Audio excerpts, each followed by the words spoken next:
Oh, nice one. Oh my gosh. Oh, that's a big one. What's up, guys?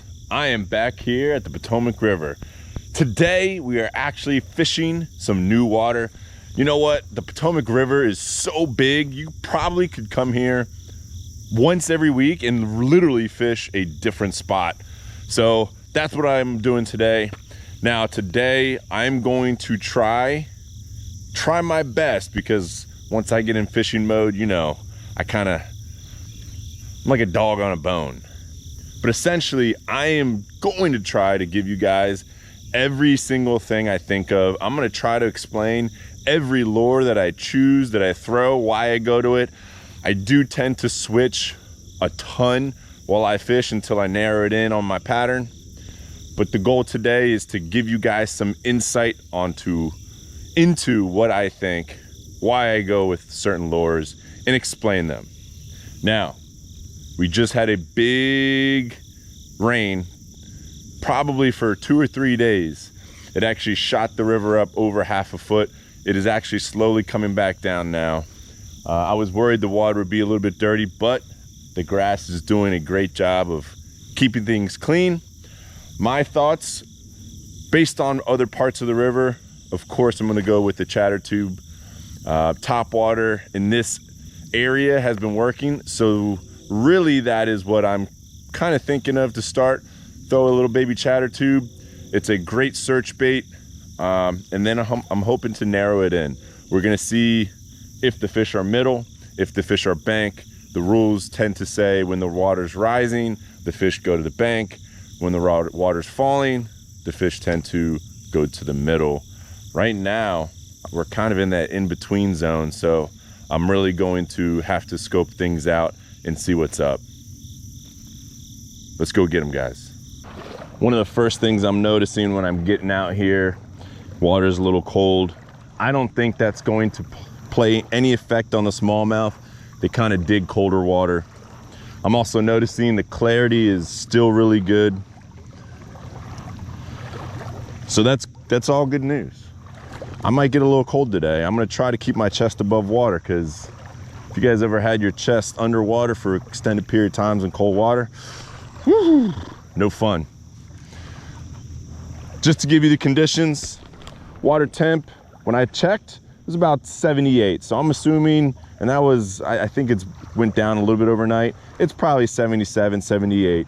The air temp right now is actually just about over 70. It should get up into the 80s today. If you guys look, we got some partly cloudy, partly sunny skies, whatever you want to call it. Let's go see if we can figure out these fish. I'm starting out with my chatter tube. We got a 16th ounce, guys, chatter bait with a little tiny, this is actually a Magnum crappie tube by Bass Pro Shops. So this is the first lure of the day. I'm gonna use this to search around, see what I can figure out. I will probably put a top water on eventually, and I might even size up from this. I also have a few other things rigged up that I might go through as well. Let's get it. Oh, get out of there. Oh, he's right in the grass. Grass has been an underlying key for these bass so far this year. Been a pretty common factor here. This is a nice little way to start the day. I literally got in a couple minutes ago, walked probably 50 yards, and boom, there's our first beautiful Potomac River smallmouth. Thank you.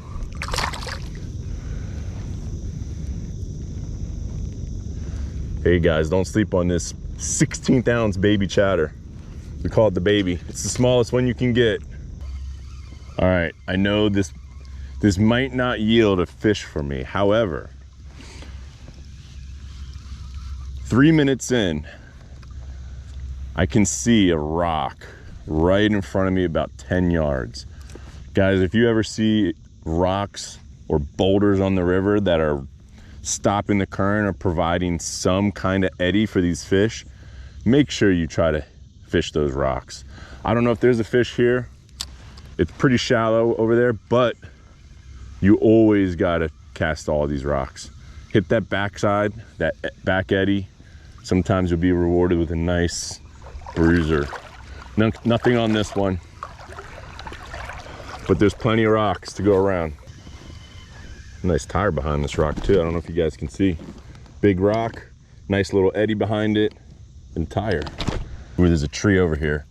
I can see a submerged tree. Cast here a few times. I'm actually looking behind me as well while I'm casting, kind of looking all around. I know you guys are only looking forward because you're on my chest, but I see a tree over here and then a rock. So I'm gonna try to fish this bad boy. There might be something nice over here. Oh, got hit. Little guy. But there's something there.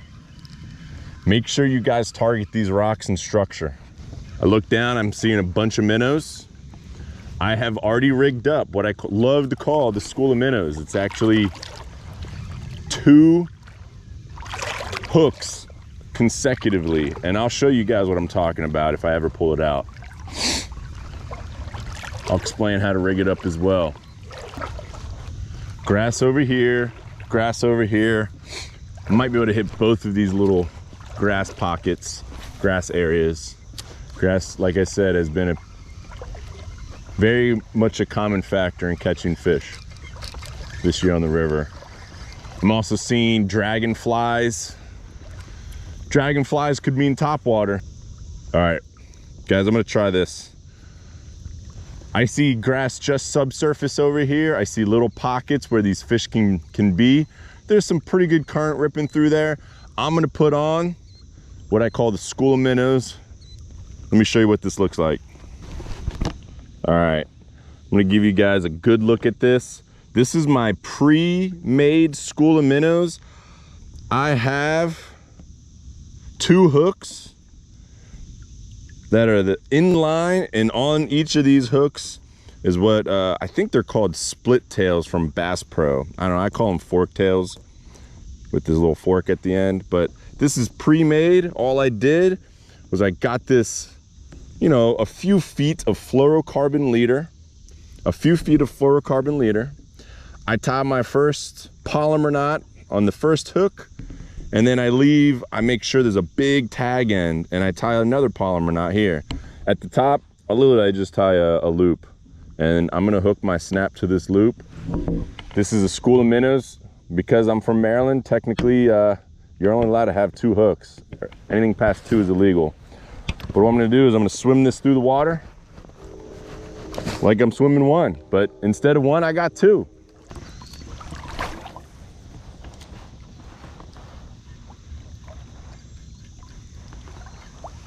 This does a good job. Oh, right there. This does a great job of going right over this grass. And it's very weedless. Whoo. Thank you, dude. You're helping show ChatterCaster's techniques, man. Another nice little Potomac River smallie. You see all these minnows. Oh, he got popped again. Oh, all these minnows are in this grass, and it makes perfect sense to throw something like this, guys. You never know. A lot of these smaller smallmouth will school up, or there'll be a few of them together. So it is very possible when I get 1 strike, the other's gonna hit the other minnow. 2 for 1, baby. So far, my thoughts, I noticed they were in the current, the grass in the current. They weren't necessarily in a deeper pocket, but that doesn't mean I'm gonna rule that out. You know, they've been in about thigh waist deep of water. Grass was there for sure. So I'm gonna throw some stuff in the open. I'm gonna throw some stuff in the grass, see what's up. Keeping tabs on each time I get a hit. Actually got a hit right, a small hit right there. There's a little bit of grass in there. I really like the school of minnows and current. Current and clear water. Love fishing these things in that and over top of grass.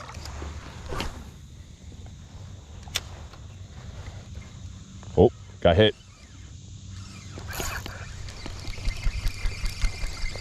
Swimming right at me. God, he's coming right at me. It's a nice fish. It's not big, but not a monster, but he's nice. Oh, get out of the grass.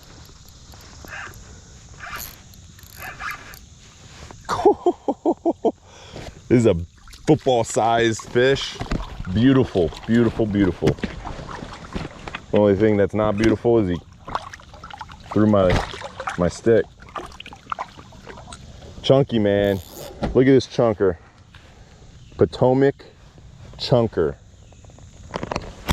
Solid 1.5 to 2 pounds. Thank you, Mr. Smalley. Thank you. Beautiful. Thank you. Off you go. Look. So I'm keeping tabs. One fish hit this back one fish hit this front one. If you guys have noticed, they are different colors, but I lost one of them, so I need to replace it. I have this color available. Same color as the back one. Kind of like the different colors, to be honest. All right, let me give you guys a quick tutorial on how to rig these guys up. You're gonna go through the tip about 1 centimeter, pop out, slide this all the way up. Now there's a little keeper on this hook, a little bend. Give myself a little bit more room to work. You're gonna slide it all the way up, go all the way through. All the way through, okay? And then you're gonna hide this tip. So now it's nice and weedless. This is called Texas or Texposed. I'm gonna get back in this current because there could be more fish. You guys can kind of see the speed at which this current is pumping through here.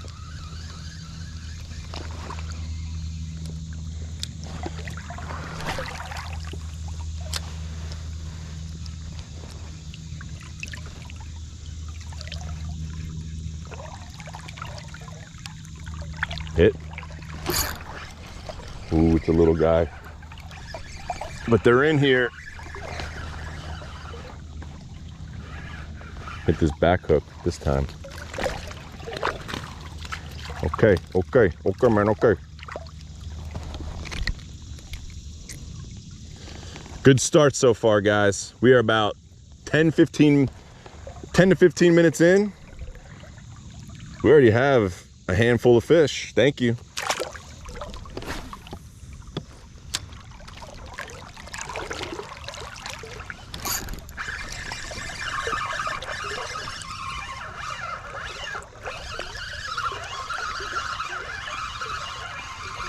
I was just about to switch away.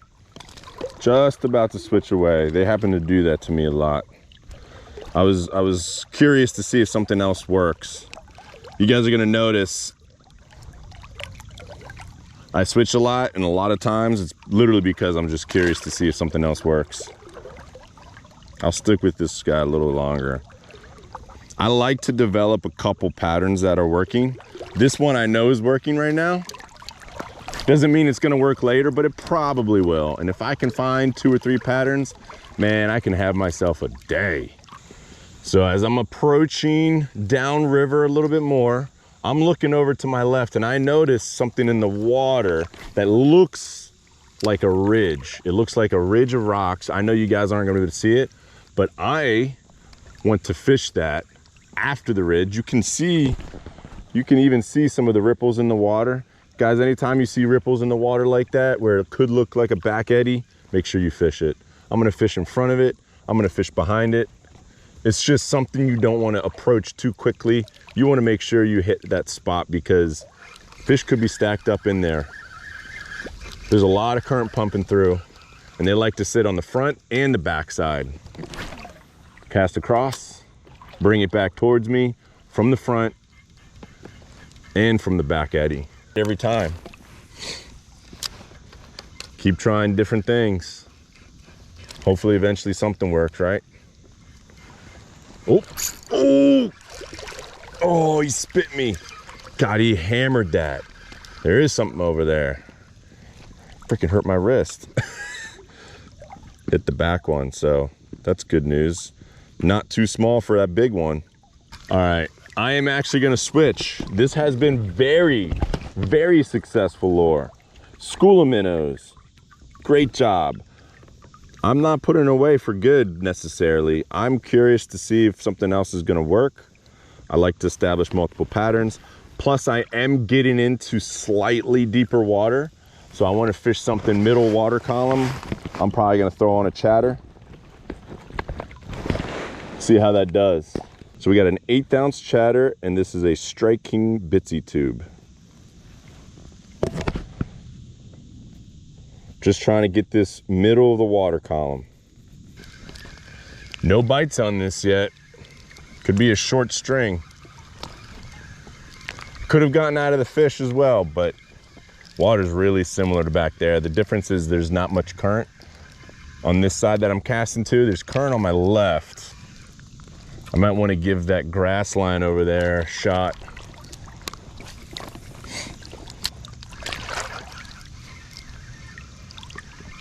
Oh, there we go.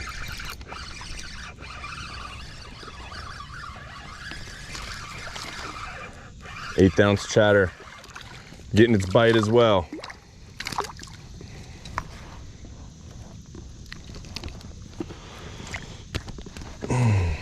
Thank you.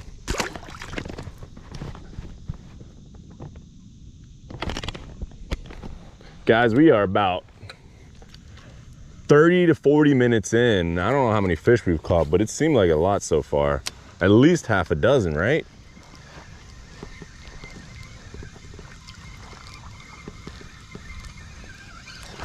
There's another.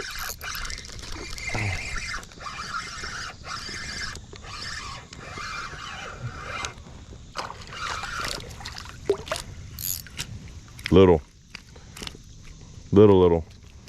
See ya.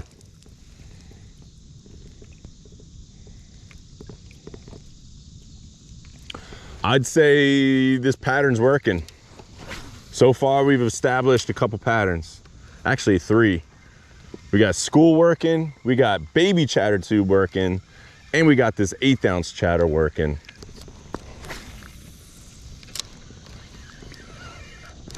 Oh my, oh, I don't know what that was. I didn't move it. I wonder if that was a stick. Sure felt like a fish though.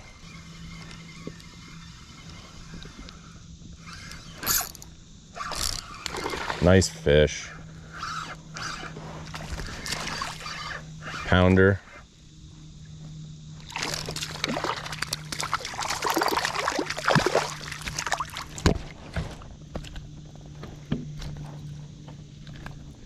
Hooked right in the nose. A little pounder. Thank you, dude. God, these fish are always so fun. They start being able to fight at a half pound, quarter of a pound, guys. Like, if you have not done a lot of smallmouth fishing, you got to do it. You got to. These fish are so aggressive, so strong, powerful, pound for pound. So much fun.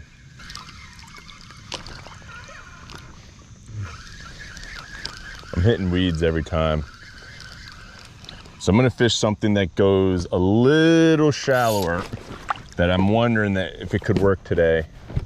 We got a spin twin I'm gonna throw on, mostly because in this section it's deep, but the weeds come up very close to the surface, and I've just been hitting them every single time, and you can't catch fish if you're pulling weeds back and hitting weeds constantly. I was curious about this anyway. Spin twin. Let me explain this to you guys. We got an 1/8 ounce jig. We got a twin tail. This is actually a creepy crawler by Zoom.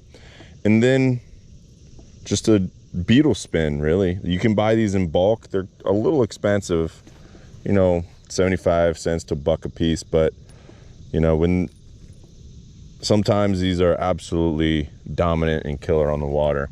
These and chatters, you can really customize a lot of your stuff. See how it does.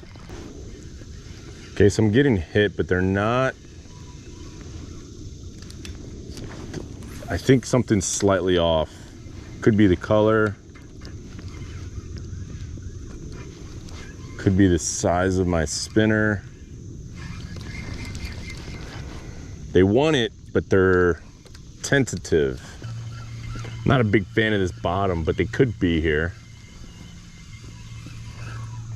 It's more of a pebbly bottom, pebble sand. Grass also kind of just ended. Guys, I gave this a shot. Regardless, it gave me some information about fishing today. I got a few hits. They didn't really want it. I'm not ruling this out completely for the day. If I find some water where I think this might work well, I'll throw it back on. But we had our little experiment. I didn't try it for very long after that. I'm gonna put something else on. Honestly, I think I'm just probably in a bad zone. I kind of passed all the grass, bottom changed.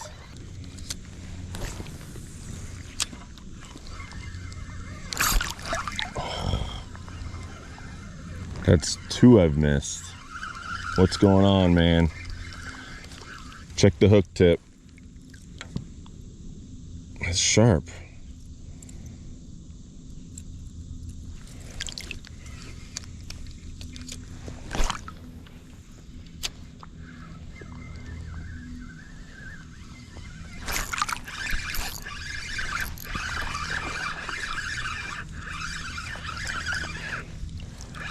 I can't do much to him. He's not like crazy, but he keeps going in the grass.